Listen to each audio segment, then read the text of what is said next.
Hello everyone and welcome back to Let's Play Megaman Unlimited. Flashing light warning!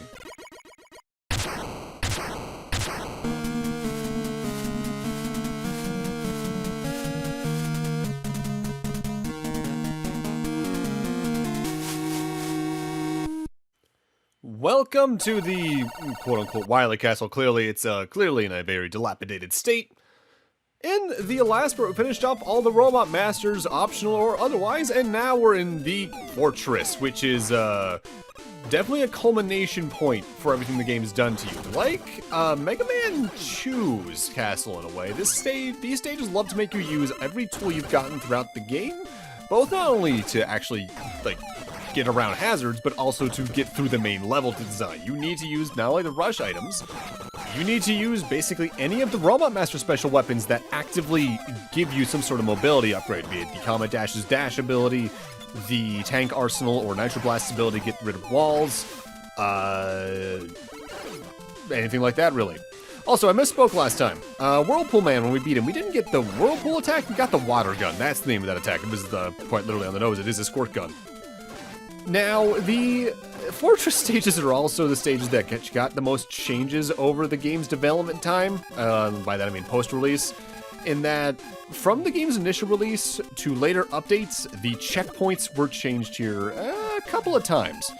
Namely, anytime that you were at a boss in the original release, usually you were sent back about 2 or 3 screens worth before getting back to the boss, whereas in modern versions, you're sent back to the usual, like, pre-boss hallway and all that.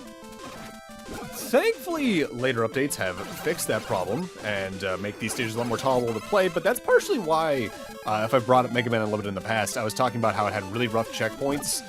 And some of the checkpoints in some of the stages, like I mentioned, are still kind of rough, especially if you're going for any of the side pathways.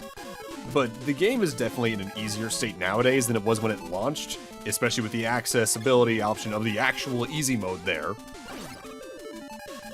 Now, something I should also note is, in my mind, for some reason, Mega Man Unlimited is still a very recent Mega Man fan game.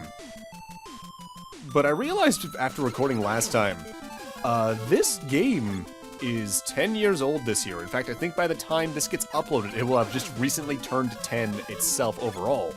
I think like June 14th, I think? It's either June or July. It's getting very close to that. It's currently May 11th. And, damn. Hey, I really did let this game scare me off for a good while, just because the early launch version put me off. And to an extent, I still think this is one of the harder Mega Man fan games, especially out of the ones I've covered on the channel. Like, I think this is harder than Super Fighting Robot.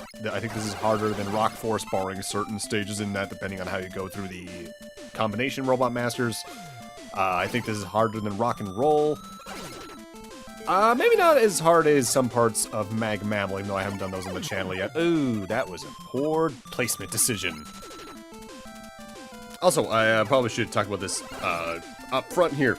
So the way I've been recording this game has been by using OBS, because my older way that I've used to record things for a while now is getting a little more unwieldy when it comes to hard drive space, so OBS is just better for the quality it puts out.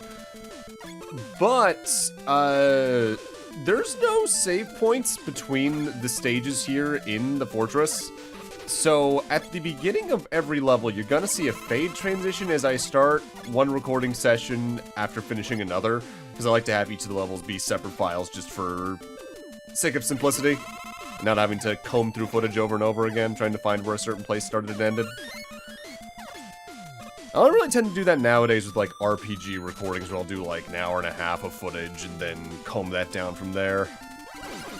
And that's mostly because, with those generally being longer videos to begin with, it's just easier for me to do that. Come a long way from just using my editing software's built-in screen recorder to do LPs back in the day. And even then, the way I did my very first LP was downloading and using Virtua NES's built-in footage recorder for Castlevania 1, and not for nothing, it worked! I was kind of surprised by it in retrospect, considering a lot of other emulator built-in recording options. I've never had any luck with making them work. And now that I look back after I did the original Mega Man 2 LP, I basically never had that work again. By the way, we got a gigantic vertical section here, and they actually use the Gutsman vertical platforms from Nailman stage a little more to good effect here in terms of making a fall be potentially more devastating, because sometimes there's either more progress to lose, or there's just death below you. Now, if memory serves, this is a screen that you can get kind of funny in a speedrun, because you can just find a place to clip through using the glue shot somewhere along the giant vertical wall to our left, particularly I think like up here. But we're not doing that, because I don't know how to. Though, if I recall, I don't do it. There's also been another trick you can do coming up here where if you don't do a clip, you can use like rush coil on the platform I was just on at the top of the wall to jump over the top of the spikes. And from there, you can just grab onto the ladder and you're safe. Kind of reminds me of the ladder bug in Mega Man 1 in a fun way. And you know what? I like that. I'm not sure if that's intentional, if that's like an engine oversight at the time or something, but it's cool. Especially considering you clearly should not be able to, considering those spikes appear. So you know how I mentioned that in the launch version, the checkpoints before bosses were a little weird? So the checkpoint for the boss in the original release is right here. But you don't activate that checkpoint until you're in the boss's room. And we have a rush jet section to get to before we get there. Thankfully, you were never screwed out of weapon energy for rush jet in the case you need to grind for it, because you actively can travel back to the previous screen. So you could feed off the infinite respawning telebomb lookalike to get some weapon energy, but I'm glad they changed it to just be in the boss corridor after certain updates. And as you can see there, the checkpoints here in the Wily Castle are still kind of overall on the punishing side. If I had died before that screen where I got respawned to, I would have been sent to the start of the stage. But I don't mind them as much to be punishing, at least to that extent, in the Wily Castle, only because Wily Castle stages, if they're long to begin with, they always were kind of punishing with checkpoints. I remember my first playthrough of Mega Man 8, I thought that was punishing with that regard, just because I hated the first stage there. And, not for nothing, I think even Mega Man 11 stages are kind of punishing with that to this day. For now, though, we're on to the boss, which is insta-kill if you fall. That was not intentional, I forgot to press the jump button. But hey, at least since I died there now, I get sent to this room and not back to the start of the Rush Jet section. So this boss is a partial reference to the Mecha Dragon from Mega Man 2 in that it actively starts chasing you at first, and I don't think touching it's instant kill here, but I wouldn't recommend trying all the same. This is the Ella Crab. Once you reach these 3 ladders, you're at where the boss takes place. It's weak to the jet missile, you fire it straight into its face, and you do extra damage. It'll shoot various electric balls that will go in various orders across the screen, and it can also electrify certain ladders for a period so that you might be limited on where you can dodge.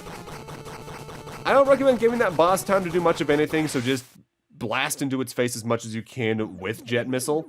Like many Wily Fortresses, that does mean that you might be lower on Jet Missile for the next stage, but from memory, I don't think any of the following bosses are weak against that until the boss rush to begin with. And now we're on to, quote-unquote, Wily 2, which is probably my favorite stage of the main set here, I guess. It's mostly a water level, and that's probably why I like it. That's the fade transition, by the way, right there, in case you didn't spot it. Like I said, every one of these stages was recorded separately. Now, last time we brought up the Omega challenges, which, like I said, by and large, the Robot Masters in those are Buster only for one thing, if memory serves. But they have slightly changed up patterns, and they do more damage, and they attack faster to begin with. But if there's any reason you do want to fight them, like I mentioned, it's because you do get their weapon consumption, their special weapons weapon consumption halved if you beat them. And if there's any place that would be useful for, it is entirely for the fortress here, because the amount of times they want you to use Comet Dash, Nitro Blast, Tank Arsenal, or anything that has a movement utility like Glue Shot as well, is gonna be worth it just so you actively have enough ammo for those that you can have more leeway with failing. To their credit, in most cases where you might need to use one of those abilities, they do at least have a way for you to grind up energy in some form. But it's worth having some weapon tanks along the side just in case as well. As you can see, I believe I went between stages and actively grinded up for enough bolts for energy tanks and weapon tanks. If not, I just happened to get lucky and got those. I actually don't remember at this point. If there's a place to grind, though, like I've said, it is Jetman stage and using the suitcase guys. Something I think that's pretty cool, though, overall, and I think this is intentional, is that, by and large, every one of the fortress stages here parallels a Wily stage from Mega Man 2 overall, and it's not just, like, because of the Mega Dragon sent up in the last stage. Like, that was all a big send-up to Wily 1. This is all a big send-up to Wily 3. I think the next stage is Wily 4, pretty note for note in a lot of regards, and then we're on to the boss rush and all that, which is where things get radically different for reasons. Why they skipped Wily 2, I don't know, but at the same time, Wily 2 was kind of the least interesting Wily stage in Mega Man 2 for one reason or another, even if some of the later stages are more annoying because of either needing to use Crash Bomb in a certain way or otherwise.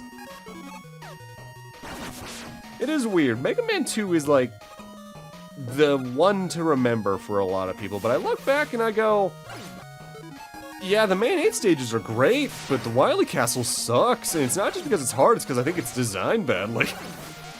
And Mega Man 3 sort of repeats that, but replaces the Wily Castle in that case with the Dock robots, because I think those stages are just tedious. The Wily Castle in 3 is actually kind of harmless. And then Mega Man 4 is the first game where like it feels like everything's pretty well considered throughout. The charge beam and the slide both being there helps a lot with that.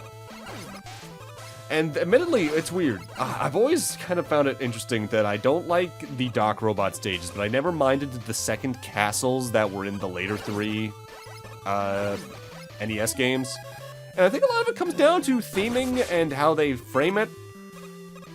Because the Dock robot stages are just revisits to aesthetics we've already been to before in longer versions of those stages to begin with 2 bosses that you have to memorize attack patterns for each. Whereas the second castles are usually themed to the outside of the castle itself, or at least have their own aesthetics going on. There's one boss each, so that's only another boss to memorize a weakness to. And admittedly, if memory serves, it gave you much more generous checkpoints and game over opportunities than the Dock robot stages did, because a game over and a death in one of those could be very punishing in checkpoint determinations. I remember distinctly, if memory serves, my first playthrough of Mega Man 3.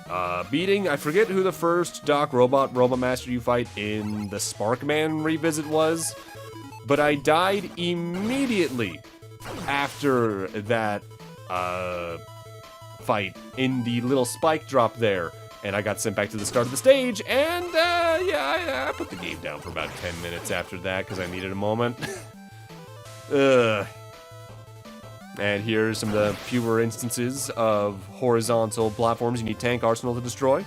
This is a little bit of a maze overall for you to figure out the way to the exit. You do need to kind of slide between corridors to an extent. But I don't go for it, but you can go out of your way to go to, I think it's the one on my left right now, to go through that door up there. It might look like it's the path of least resistance, but there's actually more resistance because all that's for an energy tank that has more doors to begin with. This is again a case where having the lowered weapon consumption would probably be pretty useful. With that said, in some regards, this castle is a big fan of spikes. Almost as much as Mega Man 4's later stages tend to be, so be careful and make sure you take your time in these levels. You're not rushed by a timer, thankfully, in basically any Mega Man game. So use that to your advantage. I find often my biggest opponent in platformers on a first playthrough is trying to keep such a consistent pace going that I rush through, and that just gets me killed in more cases than I'd like to admit. Actually, recently, I played through Panzer Paladin over on stream, and that game was really good, but the third to last or second to last level almost made me stop the game, because the boss at the end of it, I think it's like stage 12 or 13, I felt so ill-prepared for by the end of it, on top of the checkpoints being punishing in that stage by the feel of it, that I was getting frustrated, and it was also very late at night at the time, so I just almost dropped it there. Either way, now we're on to the boss of this stage. This is Octo. Our target here isn't the face below us, but either the tentacles to our side that are weak to glue shot. The tentacles are going to raise up and down, firing shots at where you are when they launch. And the body's going to release little bubble mines that'll explode and track up to the ceiling, but occasionally the boss will lean downwards in preparation to charge its head upwards at the ceiling, which if you get caught between is an instant kill. And you need to jump off to the sides of the door, which you might not think immediately to do to dodge that. I think they probably could have signaled that attack and how to dodge it a little better, because on the first playthrough I died to that a couple times too many. But otherwise, that boss I think is relatively harmless. I think this is my favorite stage just in this fortress period. If only because I think water stages in Mega Man not only generally feel really good, but they're pretty good to do in a decent length because the altered physics make the deaths, I'm not going to say feel less punishing, but they make them feel like you need to take your time to analyze the jumps more. With that though, we go from my favorite stage in this fortress to my least favorite. I dislike this stage quite a bit, and it's namely because of one, I don't like its combination of gimmicks and mechanics, but I also think it's just a little on the long side for its own good, which, like we've said, is kind of a problem in this game to begin with, especially here in the fortress, but this is easily the longest stage in the game for the normal reasons at least. Admittedly, I did slightly extend it myself down the line, though. Well, I'll talk about that in about 3 minutes-ish. Oh, and also, hello again, cursor on screen. Ah, great. I think I eventually noticed that's on screen. I believe I do during the little grind fest I have to do down the line. Maybe, hopefully. That is admittedly something I actually do kind of miss about when I used to record using my video editor's built-in screen recorder, because it could actively remove the mouse on screen if you accidentally left it on there. So this stage is by and large an anti-gravity stage right out of a combination of Mega Man 5 and VVV. Whenever you hit one of those blue arrows, your gravity flips its orientation. And I like this, admittedly. I think they can do some cool stuff with this. It's what they combine it with down the line that I'm not the biggest fan of. By the way, that is a W tank. It is not an M tank, I think. I would assume it's not, because otherwise I would use the hell out of that. This song's really good, though. In fact, the soundtrack in general is really good. There's a couple of songs that Mega Philex himself composed, but by and large, the main composer for this game is user by the name of Kevin. No, I think their actual name's like Kevin Fitzamumfo or something like that. I'd recommend looking it up. I think you can find the entire soundtrack on Bandcamp. And honestly, it's good stuff. It's also a relatively large soundtrack, too. Yeah, it's got some of those songs that are only like 30 seconds long because jingles and all that, but by and large, I think most of the songs are like 2, almost 3 minutes long. It's also a relatively large soundtrack, too, because this game does something cool in that basically every boss in the fortress has a unique song, and I think that's cool stuff, and I'm surprised how few Mega Man games have done that otherwise. Like, from memory, I want to say X5 gets close to doing that. I don't remember 11 doing that. There's not many that come to mind in that regard. Alright, so right here, because I'm low on health, especially now, I do take a moment to grind the infinite respawning tele bombs for some extra health, so I'm just going to jump cut past that. I think that took me about 2 minutes at most. And once you know the screen after that, I can get myself a free energy tank, which, whoops, but oh well. And here's one of the cases where they want you to use a glue shot in order to slide through there.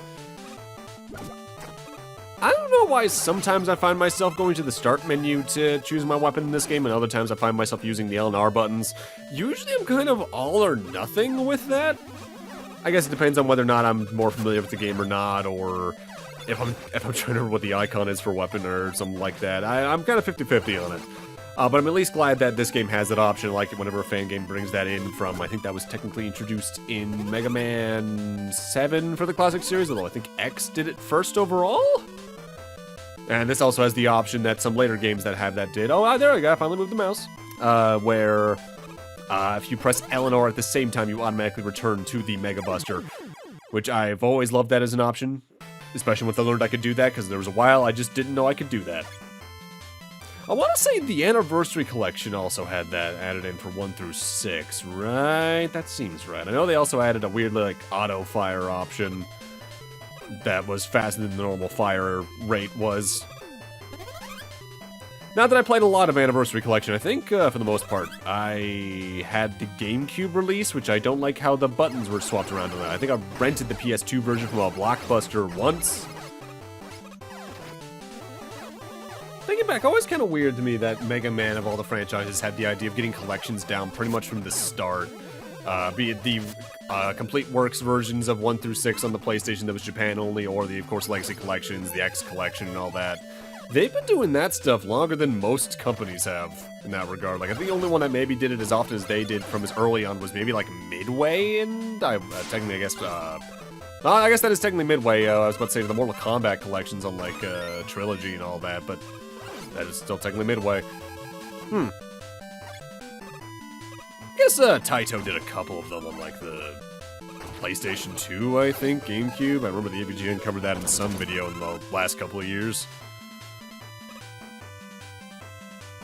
Alright, so, personally, I think the level should have ended right about once we do this upwards transition, but we still got another, like, minute and 2 minutes of main level left, and now they're throwing Yoku blocks into the mix, and I actually do a transition here a couple times because it takes too long to learn the pattern, and I also tried to actually do the, glue zipping because I didn't want to deal with this, but, oh well.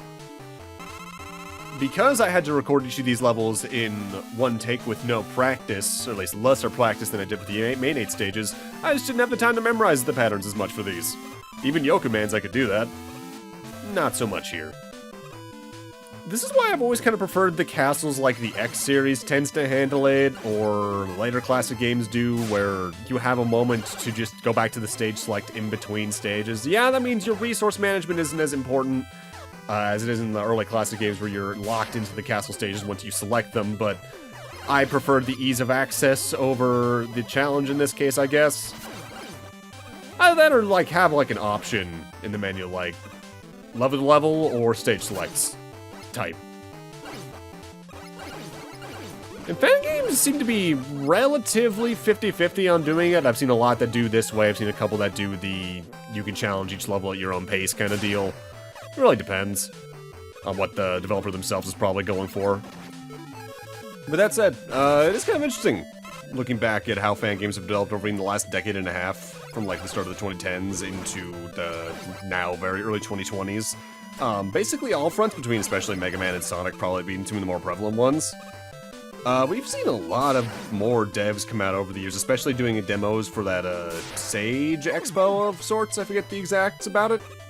It's just really cool seeing how that's evolved, and I'm glad it has, because fans have so much creativity, and since they don't have to be worried about the same kind of limitations that official projects do, they can do some really cool stuff. And that death there was particularly tragic, because I had to start back at the checkpoint I died at earlier, if memory serves, and at this point I was not wanting that to happen again, so I'm just gonna use Weapon Tank with the Comet Dash, and let's just get over to the boss room pretty safe and easy.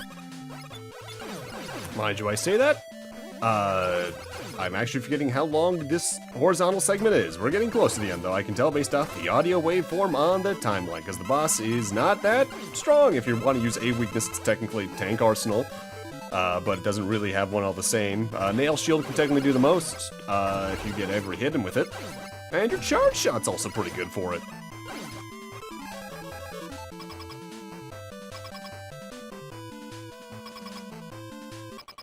Oh, hi, Mega Man. Proto Man! Your brother's getting sloppy. Ugh. Proto Man, hang in there. Don't come near me. But... I said don't come near me. Ugh. Boss here is Proto Man, who's all about doing slides and jumping shots and doing a charge shot every now and then. By and large, he tends to slide only, I think, on the latter half of his runes, but as you can see, Yoku Attack also does pretty good at just draining his health pretty quickly, so you don't really get much of a chance to see his pattern.